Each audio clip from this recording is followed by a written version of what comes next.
आप देख रहे हैं दैनिक कड़क बिहार टाइम्स, निष्पक्ष और निर्भीक, आपको रखे सबसे आगे। यूक्रेन में युद्ध विराम पड़ा खटाई में, रूस कीव ने एक दूसरे पर सहमति के उल्लंघन का लगाया आरोप।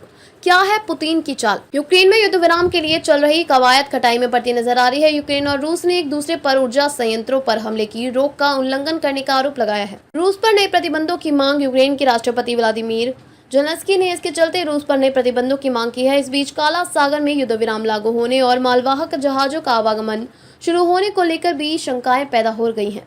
काला सागर में युद्ध विराम पर अमेरिकी राष्ट्रपति ट्रंप और रूसी राष्ट्रपति पुतिन की वार्ता में सहमति बनी थी। मंगलवार को अमेरिका में एक दूसरे के ऊर्जा संयंत्रों पर हमला न करने, काला सागर में जहाजों और बंदरगाहों पर हमला न करने की रूस और यूक्रेन में बनी सहमति की घोषणा की थी, लेकिन एक दिन बाद ही दोनों देशों ने कटुता और तनाव बढ़ने के संकेत दे दिए हैं। काला सागर में युद्ध विराम प्रभावी होगा। रूस ने कहा कि उस पर लगे प्रतिबंधों को हटाए जाने के बाद ही काला सागर में युद्ध विराम प्रभावी होगा।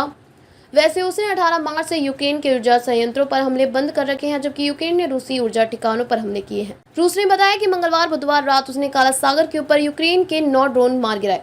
ये ड्रोन क्रीमिया के गैस डिपो और कुर्स के विन्यांस्क के ऊर्जा संयंत्रों पर हमले के लिए छोड़े गए थे, जबकि यूक्रेन की सेना ने कहा था कि रूस ने 117 ड्रोन से क्रीवी रिहा शहर पर हमला किया। यूक्रेन के राष्ट्रपति जेलेंस्की ने कहा कि इस बड़े हमले को देखते हुए उन्हें विश्वास हो गया है कि यूक्रेन में शांति स्थापित नहीं हो सकती है। विदेश मंत्री एस जयशंकर ने एक बार नहीं बल्कि कम से कम 3 सार्वजनिक मंचों से आधिकारिक तौर पर यह बात बोल चुके हैं कि भारत की ब्रिक्स संगठन के साथ मिलकर अंतर्राष्ट्रीय कारोबार से अमेरिकी डॉलर को बाहर करने की कोई मंशा नहीं है। लेकिन अमेरिका की कई नई सत्ता को अभी तक यह बात समझ नहीं आई है। मंगलवार को अमेरिका के खुफिया विभाग की तरफ से जारी वार्षिक रिपोर्ट, यह रिपोर्ट संभावित अमेरिकी हितों के समक्ष उत्पन्न संभावित खतरों पर होती है। में यह बात दोहराई गई है कि रूस, भारत व चीन की सदस्यता वाले संगठन ब्रिक्स की तरफ से डी-डॉलराइजेशन, अंतर्राष्ट्रीय कारोबार में अमेरिकी डॉलर के इस्तेमाल को कम करने या खत्म करने की प्रक्रिया की कोशिश की जा रही है। वैसे इसके लिए रूस की नीति को मुख्य तौर पर जिम्मेदार ठहराया गया है, लेकिन रिपोर्ट में भारत का भी नाम है।